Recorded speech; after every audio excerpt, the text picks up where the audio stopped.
Mystic vibration numerology number 4 గురించి, number 7 గురించి, number 8 గురించి చాలా అపవాదులు ఉన్నాయండి. 4లో పుట్టినవాడు 13లో పుట్టినవాడి కంటే బావుంటాడా?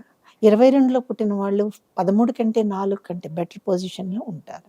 నా దృష్టిలో 4 బెటర్ పొజిషన్ ఇవ్వగలదు, 13 ఇవ్వగలదు, 22 ఇవ్వగలదు, 31 కూడా ఇవ్వగలదు.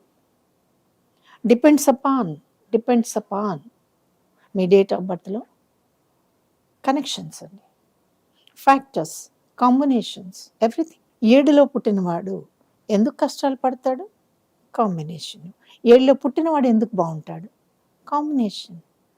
16లో పుట్టిన వాళ్ళు అందలం ఎక్కిన వాళ్ళు ఉన్నారు, 16లో పుట్టిన వాళ్ళు అధపాతాళానికి పడిపోయిన వాళ్ళు ఉన్నారు, 16లో పుట్టిన వాళ్ళు ముక్తి లేని వాళ్ళు ఉన్నారు, 25లో ఉన్న వాళ్ళు అపర కుబేరులు ఉన్నారు, 25లో పుట్టిన వాళ్ళు పారాసైట్స్లా బతికే వాళ్ళు ఉన్నారు. డిపెండ్స్ అపాన్ ఆ డేట్ ఆఫ్ బర్త్లో ఉన్న కాంబినేషన్స్, ఆ డేట్ ఆఫ్ బర్త్లో ఉన్న ఫ్యాక్టర్స్. ఏ నెంబరు కూడా ఒక జనరలైజ్డ్గా చెప్పబడదు. ఒక మనిషికి ఒక నెంబర్ అటాచ్ అయ్యి బర్త్డే ద్వారా ఉన్నప్పుడు మాత్రమే మీరేంటి అనేది వస్తుంది. ఒక నెంబర్ని చూసి మీరు వాత పెట్టుకోవద్దు. ఒక నెంబర్ని చూసి ఈ నెంబర్లో పెట్టేసేస్తే ప్రపంచం అంతా బాగుంటుంది అంటే పెట్టడానికి ఎన్నో ప్రయత్నాలు జరిగి ఉండొచ్చు కదా. మరెందుకు స్టిల్ వరల్డ్ ఇలానే ఉందండి? ఎందుకు సో మెనీ థింగ్స్ అర్థం కానివి, అసలు అవసరం లేనివి ఎందుకు వచ్చేస్తున్నాయి?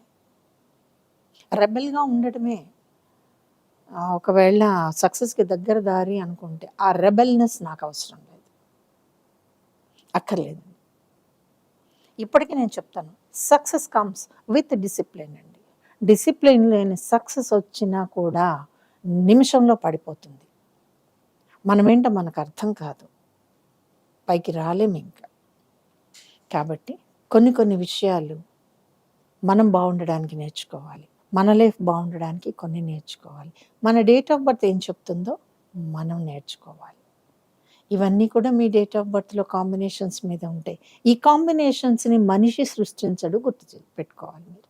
ఈ వీడియో కనుక మీకు నచ్చినట్లయితే లైక్ చేయండి, సబ్స్క్రైబ్ చేయండి.